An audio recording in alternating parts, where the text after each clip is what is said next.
For today's ganap nga mga mare ay for dago sa Jollibee ang mare nyo. Nag-invite nga si Sis Dea Valin na mag-dinner nga daw dito. Dumating nga siya galing ng Las Vegas mga mare. At isa nga rin siya sa mga sponsors ni Bengay Vlog. Super gulat nga akis mga mare dahil ang daming show. Surprise birthday pala ito para sa anak ni Maring Dam. Ay shoota, hindi na-inform ang mare nyo. Buti na lang talaga, lagi akong ready. Happy birthday na may kasamang palakpakan. Okay, sa 3, 2, 1. Happy birthday, Kuya Alan! Mabait si Alan. Mabait. Ayan, so kung agree po ang ating mga guests, papalakpak lang po tayo. Be a good boy, okay? Yan lang.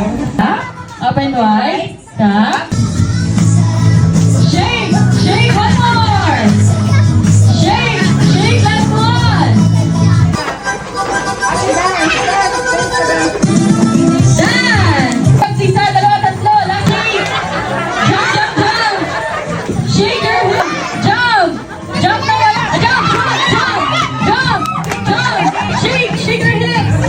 Ayos, lahat competitive ah. Syempre, kung may game sa mga bagets, meron din sa aming mga mommies. Ang pangalan nga ng team namin ay Team Kabugera versus Team Marites. At dahil Team Kabugera nga kami, syempre, hindi kami magpapatalo. Para sa house and lot ito mga mare. O, Jiva, tingnan nyo may pangkapi na akis. Thank you, Sis Dia. At dahil napagod nga kaming maglaro, syempre kakain muna kami. After lumafang ay pinalabas na din si Jollibee. Kaya naman ang mga bagets ay tuwang-tuwa na. At pati nga si Sis Dia ay nakikisayaw na din. Happy birthday to you.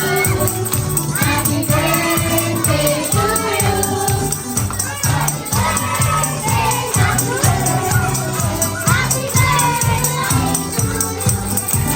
Ayan, so happy birthday, Kuya Alan. Hello! Ayan, so palakpakan naman po natin.